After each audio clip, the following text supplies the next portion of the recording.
Donc, il est 10 heures, jeudi. Bienvenue au premier jeudi tuto. Donc, aujourd'hui, ce dont on va parler, c'est vraiment comment optimiser ton funnel, donc pour doubler tes leads. Donc, tu vas voir, dépendamment de comment ta business est configurée, comment ton marketing est configuré, il y a des choses qui vont mieux s'appliquer, disons, aujourd'hui, parce qu'on doit prendre un exemple. Mais je vais partager tout de suite mon écran pour qu'on puisse commencer, étant donné qu'on n'a pas tant de temps que ça ensemble. Donc, je vais présenter ici. Parfait, super. Donc, oui, donc aujourd'hui pour le tutoriel, le premier tutoriel, oui, de jeudi tuto, on va parler de comment doubler tes leads en optimisant ton funnel. Donc, pas seulement l'optimiser, mais aussi savoir quoi optimiser. Donc, premièrement, ton funnel, quand je parle de ça, j'ai indiqué, dans le fond, j'ai trouvé des noms précis pour chacun des items dans ton funnel, étant donné que ça peut prendre plusieurs formes, là, comme on va le voir pendant le tutoriel aujourd'hui. Donc, on a conducteur, qui est comme la première étape. Ensuite, on a un convertisseur et on a des séducteurs. Donc, généralement, un funnel, ça ressemble à ça, peu importe le type de funnel que tu as.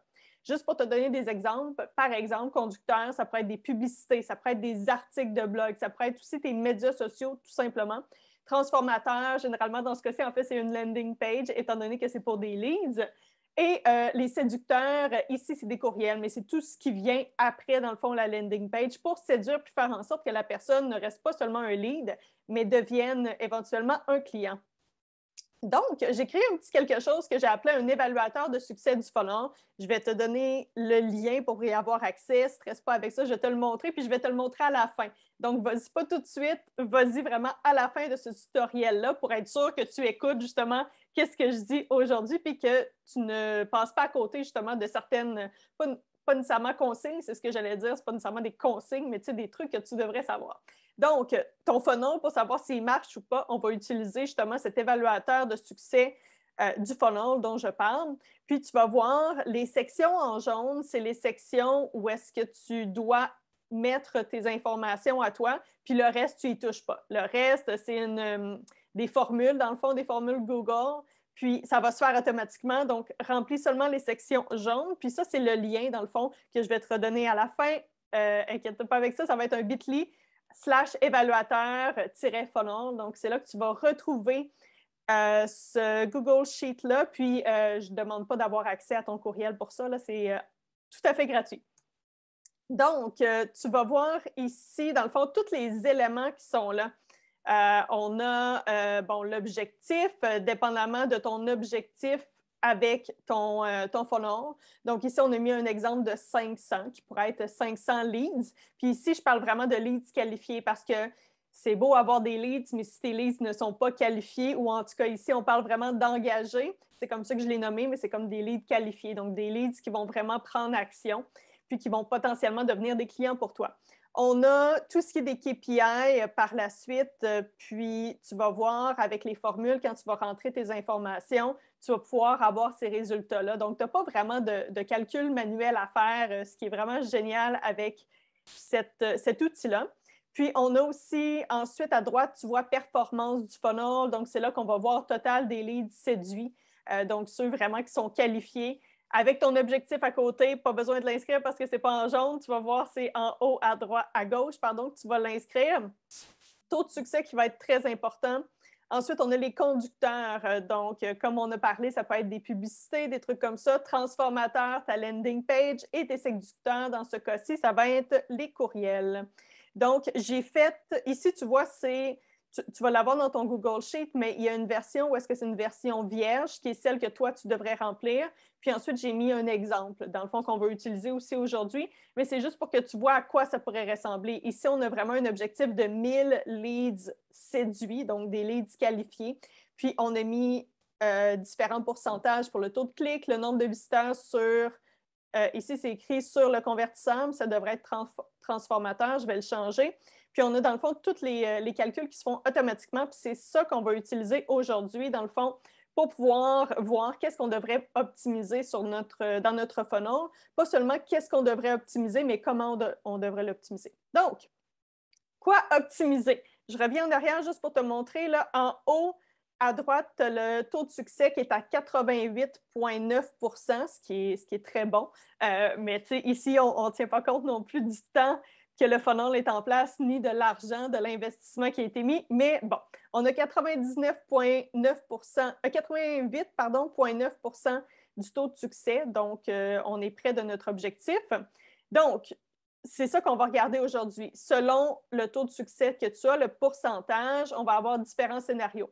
Scénario A, c'est si c'est moins de 50%. Scénario B, c'est si ton taux de succès est entre 50,1 et 79,99. Scénario C, taux de succès est entre 80% et 99,99%. Et scénario D, c'est si ton taux de succès est plus de 100%. Donc, que tu as atteint, que tu as été capable, dans le fond, de créer des leads comme encore plus que c'était quoi ton objectif. C'est une phrase très, très maladroite que je vais te dire, mais bon, tu comprends ce que je veux dire. Donc, scénario A. Je vais juste changer ça ici parce que sinon, je ne vois pas. OK, scénario A, c'est si ton taux de succès est moins de 50%. Puis là, il faut que je dise, faut que je clarifie quelque chose parce que j'allais te dire de repartir de zéro, vraiment avec une nouvelle offre, une nouvelle idée, un nouveau formulaire, un nouveau bouton, donc un call to action, une nouvelle copie vraiment principale. Mais ça, c'est à moins que peut-être que ton objectif était juste trop agressif, que tu n'as pas mis assez d'argent pour la promotion de ton funnel ou que tu n'as pas laissé assez de temps s'écouler. Donc, il y a ça, mais si, par exemple, tu travailles sur un funnel ou tu es en train de regarder un funnel que tu as déjà fait puis qui a donné des meilleurs résultats que ça, ou si tu te dis, OK, j'ai déjà fait un autre funnel, puis je l'ai laissé rouler pendant tant de temps, j'ai mis tant d'argent en promotion, puis ça m'a donné tel résultat, et puis là, je suis à moins de 50%, bien là, repars de zéro, ça ne marche pas, la stratégie ne fonctionne pas, la copie ne marche pas. Bref, c'est ça, c'est plate, mais il faut repartir de zéro, on efface tout ça. Scénario B, c'est si ton taux de succès est entre 50,01 et 79,99%. Qu'est-ce qu'on fait dans ce temps-là? Là, on va regarder le transformateur, qui était comme le deuxième élément, là, celui du centre. Quand je parlais pour les leads, généralement, ça va être une landing page. Donc, c'est ton transformateur qui est le problème. Puis, c'est ça qu'on doit optimiser. Donc, on va faire des tests, des variations du positionnement de ton offre, mais aussi de ton formulaire, de ton call to action et aussi de la copie principale de ton transformateur, mais on va en parler un petit peu plus loin. Scénario C, comme je disais, taux de succès entre 80 et 99,99%. Qu'est-ce que tu dois changer? C'est tes séducteurs, comme tu le vois ici, si bien démontré. Donc, dans ce cas-ci, ça va être tes courriels, puis c'est ça qui est le problème, donc c'est ça qu'on va aller optimiser. Et scénario C, ton taux de succès est plus de 100%, ce qui est excellent, mais on veut vraiment tabler là-dessus, puis on va aller scaler tout ça. Donc, qu'est-ce qu'on va faire? C'est qu'on va optimiser tes conducteurs. Donc, qu'est-ce qu'on veut? On veut créer plus de trafic sur ton transformateur. Donc, on va travailler sur tes conducteurs. Bon, OK, scénario B. On va vraiment y aller en détail maintenant. Qu'est-ce que tu vas regarder? C'est que tu vas regarder ton taux de conversion. Comme je l'ai mentionné, tous les éléments qui sont en jaune sur ton système ici, ton évaluateur de succès, pardon, tu vas les entrer. Puis par la suite, dans le fond, ça va te donner tous les résultats qui sont là. Donc, quand tu vas regarder ton taux de conversion après avoir rempli ton évaluateur, par exemple, ici, on a un exemple de 48 points. Excuse-moi, mon écran n'est pas assez grand. 49,48%. Donc, en regardant ça, si c'est en bas de 30%, ce qui est notre cas, qu'est-ce qu'on va faire? C'est qu'on va tester. Non, excuse-moi, c'est plus haut que ça. Si c'était en bas de 30%, on va tester une variation de l'offre avec soit un nouveau titre, un nouveau sous-titre ou un formulaire ou un nouveau call to action, donc un nouveau bouton ou un nouveau texte principal. Donc, on a comme 3 options. Si le taux de conversion est en bas de 30%, je vais le répéter puisque je me suis comme trompée dans ce que j'ai dit. Si c'est en bas de 30%, première des choses que tu peux faire, c'est changer pour un nouveau titre et un nouveau sous-titre. Deuxième option, c'est de travailler sur ton formulaire et call to action. Et ensuite, troisième élément, ce serait de travailler sur ton texte principal. Puis je te dirais, généralement, ça y va dans cet ordre-là. Pas toujours, mais généralement, c'est pas mal ça. Le plus important, le titre, sous-titre, formulaire, call to action et ensuite le texte principal, même si on a l'impression. Puis moi, la première, en étant copywriter, souvent, je me dis « Ah, c'est vraiment mes textes qui font le changement. » Puis tu sais, quand j'écris une page de vente, ça peut être très long. Une landing page, pardon, ça peut être quand même relativement long, dépendamment de qu'est-ce qu'on offre. Puis c'est là qu'on se rend compte que c'est pas nécessairement ça qui va jouer sur le pourcentage. Puis quand je parle de faire une variation de ton offre, ça peut être un nouveau positionnement, ça peut être une nouvelle promesse que tu fais, ça peut être une nouvelle preuve aussi que tu viens ajouter. Tu sais, par preuve, dépendamment de ce que tu offres, ça peut être un témoignage, par exemple.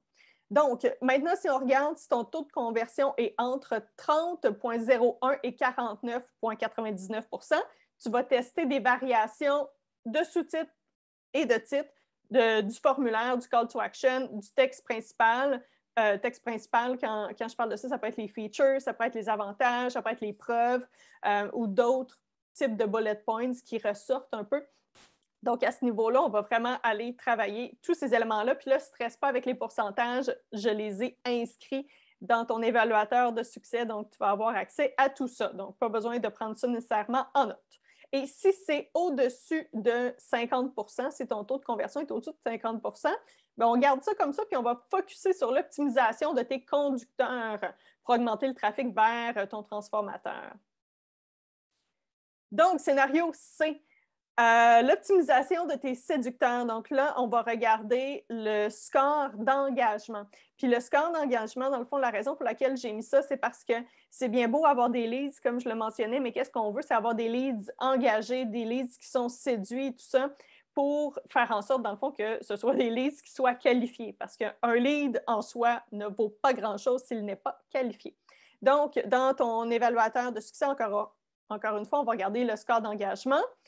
Si c'est en bas de 50 %, en fait, de 50 % de 0,5, on va tester une nouvelle version de ton courriel carrément parce que ça ne fonctionne pas. Donc, en bas de 0,5, oui, on va tester une nouvelle version de ton courriel. Si c'est entre 0,51 et 0,74, on va optimiser ton courriel. Donc, on va aller modifier des choses à l'intérieur de ton courriel, mais on ne va pas changer comme le courriel au complet. Et si c'est au-dessus de 0,075, on garde ça comme ça, puis on va focuser plutôt sur l'amélioration des autres courriels.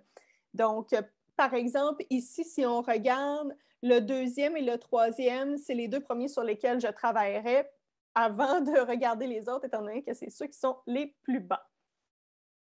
Et le scénario D, oui, c'est l'optimisation de tes... Là, j'ai écrit de tes séducteurs, mais c'est de tes conducteurs, pardon. À ce niveau-là, tu aurais deux choix. Soit que tu peux optimiser un conducteur pour générer plus de trafic vers ton transformateur, qui est ta landing page, donc pour augmenter le taux de clic, ou tu pourrais créer des nouveaux conducteurs pour générer plus de trafic sur ta landing page. Tu peux créer des conducteurs similaires aussi à ceux que tu as déjà, ou tu pourrais utiliser d'autres formats. On a parlé de certains formats tantôt, mais ça pourrait être des publications sur tes médias sociaux, ça peut être des articles de blog, ça peut être des vidéos sur YouTube, ça peut être des publicités sur Facebook, des publicités sur Google, whatever, ça peut être différentes choses. Puis là, si tu veux, si tu te demandes, ouais, mais là, comment est-ce que je fais pour choisir si je devrais en créer des nouveaux conducteurs ou si je devrais retravailler mes conducteurs? Si tu en as moins de 3 conducteurs, tu vas en créer un ou deux nouveaux conducteurs pour arriver à 3 finalement. Parce que dans le fond, c'est comme ça qu'on va pouvoir évaluer aussi l'efficacité de ton funnel, parce que si tu en as juste un, ça se peut que ce soit le conducteur qui soit comme carrément le problème, tandis que plus on en a, dans le fond, mieux on est capable de sortir du data puis des statistiques de ça. Donc, si tu en as moins de 3, on va atteindre le 3. Ça, c'est la première chose à faire. Si tu en as déjà 3, on va travailler à améliorer la performance de ces 3-là d'abord. Puis, on va, quand la performance va être bonne de ces 3 conducteurs-là, on va en créer 3 autres conducteurs. Donc là, tu en aurais 6.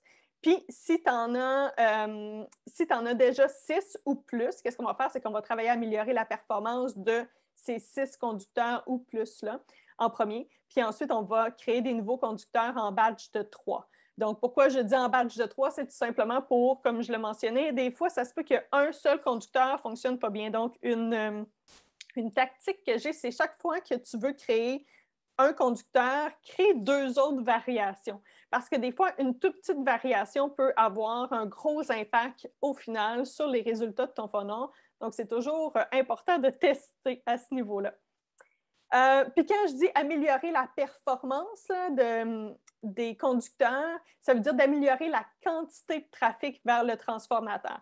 Je dis quantité, mais en fait, je devrais dire aussi la qualité parce que c'est pas juste une question de quantité, comme je l'ai dit, mais c'est difficile souvent de qualifier les gens à l'étape des conducteurs. C'est plus facile à l'étape du transformateur, puis évidemment des séducteurs, mais c'est pour ça qu'on dit généralement, on augmente la quantité de trafic qui vont passer par le transformateur, puis heureusement, il y a des leads qui vont sortir de là.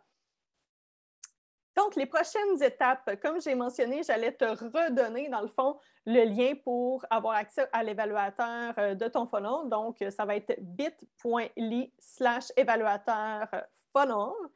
Et tu vas voir, dans le fond, qu'est-ce que tu peux optimiser.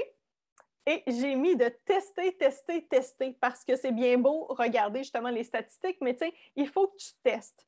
Parce que peu importe le nombre d'années d'expérience, oh, super! Peu importe le nombre d'années d'expérience, il n'y a rien qui est garanti en marketing. Puis, comme s'il y a des gens qui te disent qu'ils sont capables de te garantir quelque chose, éloigne-toi. Parce qu'il n'y a rien de garanti. On essaie des choses, on teste des... Je dis on essaie, mais tu sais, ça vient avec du data. Par exemple, moi, avant, quand je faisais des mandats de copywriting, c'était beaucoup avec mon flair, avec mon intuition et tout ça. Puis là, j'ai appris à travailler avec du data. Donc, autant du data comme on voit aujourd'hui, mais aussi du data en ligne avec qu'est-ce que les gens disent sur certains types de produits, tout ça. Mais c'est vraiment en testant les choses que tu vas pouvoir améliorer justement, premièrement ton funnel, mais aussi toutes tes autres stratégies marketing, c'est en testant parce qu'on peut avoir une bonne idée, même une idée qui est basée sur le data, puis finalement un petit changement, ou même des fois c'est quelque chose qu'on se dit, je pense pas que ça va marcher, ça, c'est trop simple, c'est trop ci, c'est trop ça, puis finalement on l'essaie, puis c'est comme, oh mon Dieu, ça marche. Donc c'est tout le temps d'essayer. Si jamais tu as des questions par rapport à ce dont j'ai parlé aujourd'hui ou quoi que ce soit d'autre, n'hésite pas à m'envoyer un petit courriel. Mon adresse courriel, c'est marie@lesincorporels.ca. Et sinon, je reste disponible aussi sur Instagram, tu le sais déjà, @lesincorporels. Donc, je te souhaite une belle journée, puis on se revoit la semaine prochaine dans un autre jeudi tuto. Bye! Bonne journée!